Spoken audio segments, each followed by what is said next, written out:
Digraph sounds क्या होते हैं, कितने कैटेगरी में होते हैं और वो हम बच्चों को कैसे सिखाएं, ये तीनों चीजें हमने पिछले वीडियोस में समझ ली हैं। लेकिन हर एक साउंड को कैसे हम 5 स्टेप में बच्चों के दिमाग में फिट कर सकते हैं, ये हम आज के वीडियो में समझेंगे। अगर आप मेरे चैनल पर पहली बार आए हैं तो चैनल को सब्सक्राइब करके बेल आइकन को हिट कर दीजिए, ताकि मेरे आने वाले वीडियोस के नोटिफिकेशंस आपको मिलते रहे और आप इसी तरह से फोनिक्स की डीप नॉलेज लेते रहें। अगर आप यह वीडियो फेसबुक पर देख रहे हैं तो मेरे फेसबुक पेज को भी फॉलो कर लें। सो ज्यादा समय नहीं लेते हुए चलिए वीडियो शुरू करते हैं।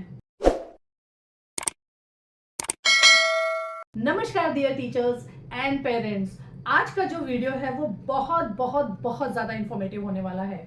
उसका रीजन यह नहीं है कि हम सीखेंगे डायग्राफ साउंड बच्चों को कैसे सिखाएं। एक्चुअली हर एक साउंड को सिखाने के लिए इन्हीं 5 स्टेप का इस्तेमाल हमें करना चाहिए।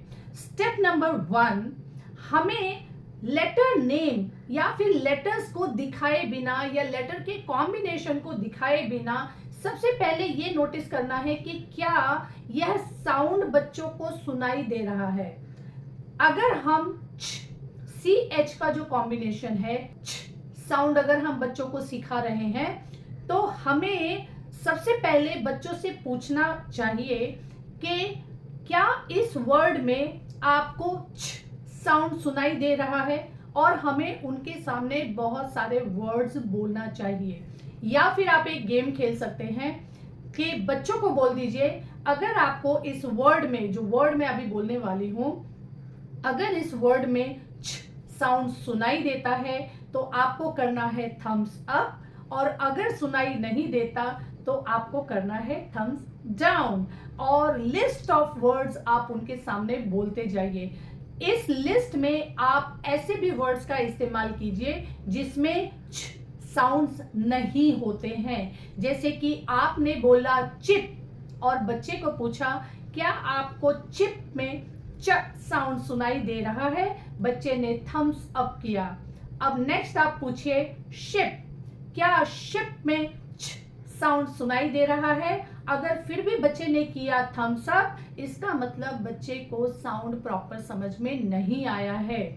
तो इसके लिए हमें पहले साउंड की स्टोरी बतानी है, जिंगल बताना है, एक्शन बताना है और फिर साउंड बताना है।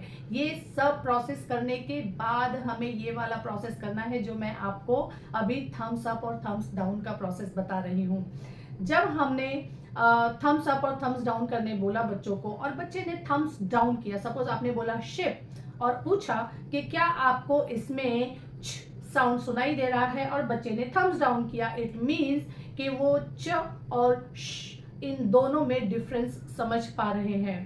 नंबर 2, हमें बच्चों को सेकेंड स्टेप में पूछना है कि can you list some words which has sound, यानी कि क्या आप मुझे ऐसे वर्ड्स बताओगे जिसमें साउंड होता है। तो अब बच्चे खुद से अपना दिमाग लगाएंगे और बोलना शुरू करेंगे। हो सकता है वो बोले चीक, चिक्स, और maybe chicken, chips, chap, chuck, बहुत सारे वर्ड्स बच्चे बोल सकते हैं। तो यहाँ से फिर से हम बच्चों को हेल्प कर रहे हैं और इमेजिनेशन में उनकी वोकैबुलरी को इम्प्रूव करने के लिए। सो ये हो गया स्टेप नंबर 2। स्टेप नंबर 3 ये है कि हमें अब बच्चों को देना है फिल इन द ब्लैंक्स की कुछ शीट्स, जहां पर सी एच जो है वो ब्लैंक रहेगा, बाकी के जो स्पेलिंग्स है वो लिखी हुई रहेगी। यानी कि हम उन्हें देंगे एक इमेज में सी एच यानी च साउंड की जो जगह है वो ब्लैंक होनी चाहिए, और बच्चे खुद से अपने हाथों से सी एच दोनों साथ में लिखे और बोले च, और उसके बाद उन्हें बोलना है कि ब्लेंड करके रीड करो। तो फिर वो रीड करेंगे च ई प चिप्स। स्टेप नंबर 4, हम बच्चों को वर्ड बैंक देंगे पढ़ने के लिए। जब वर्ड बैंक देते हैं तो च साउंड के बहुत सारे वर्ड्स हमें उन्हें पढ़ने के लिए देना है, और एक बात का ध्यान रखना है कि जो साउंड हमने उन्हें नहीं सिखाया है वो साउंड का कोई भी वर्ड उस लिस्ट में ना हो। पेरेंट्स अक्सर गलती करते हैं कि जब कोई साउंड वो बच्चों को सिखाते हैं तो उन्हें रैंडम कोई भी वर्कशीट या वर्ड बैंक गूगल से डाउनलोड करके और पढ़ाना शुरू कर देते हैं। ऐसा मैं भी करती थी जब इनिशियली आज से 6 साल पहले जब मैंने फोनिक्स को एक्सप्लोर करना शुरू किया था, but that is not the right way. ऐसा हो सकता है कि आपने बच्चों को लॉन्ग वावल साउंड सिखाया ही नहीं हो और ऐसे में आपने बच्चों को बोल दिया कि चलो ये वाला वर्ड पढ़ो, च ईक, और बच्चा नहीं जानता कि डबल ई के साउंड को कैसे पढ़ना है। तो इसलिए हमें ये मिस्टेक नहीं करनी है। हमें उन्हें वही वर्ड्स देने हैं पढ़ने के लिए जिनके साउंड हमने बच्चों को ऑलरेडी सिखा दिया है। And step number 5 is sentence में हमें ये साउंड के वर्ड्स देने हैं, यानी कि आप स्टोरी कार्ड्स दे सकते हैं, कुछ सेंटेंसेस दे सकते हैं या कोई भी स्टोरी दे सकते हैं। अगर आपके दिमाग में ये क्वेश्चन है कि इतने सारे वर्ड बैंक और स्टोरीज मैं कहां से लेकर के आऊं, कौन मुझे हेल्प करेगा, प्रॉपर सही तरीके से स्टेप बाय स्टेप मुझे कौन वर्कशीट प्रोवाइड करेगा, तो इसके लिए नीचे दिए गए डिस्क्रिप्शन में एक लिंक है इंडिया फोनिक्स कम्युनिटी की। आप उस वेबसाइट पे जाइए, वहां जाकर के आप लेवल 2 यूनिट 2 की वर्कशीट डाउनलोड कर सकते हैं। उस वर्कशीट के अंदर आपको ऐसे इमेजेस भी मिलेंगे जहां पे फिल इन द ब्लैंक्स का ऑप्शन होगा, वर्ड बैंक्स भी मिल जाएंगे और डिकोडेबल सेंटेंसेस की तो पूरी लिस्ट है जिसका इस्तेमाल करके आप बच्चों को रीडिंग सिखा सकते हैं। लेकिन कैसे स्टेप बाय स्टेप हम इस प्रोसेस को फॉलो करें, अगर आप ये जानना चाहते हैं तो आप इंडिया फोनिक्स कम्युनिटी के साथ जुड़ जाइए। हमारी वीकली मीटिंग्स होती रहती हैं, उन मीटिंग्स में पार्टिसिपेट कीजिए और एंडलेस लर्निंग का हिस्सा बनिए। अच्छे से सीखिए, खुद सीखिए, बच्चों को सिखाइए, अपने आसपास के बच्चों को सिखाइए। और आपके पास एक और अपॉर्चुनिटी है,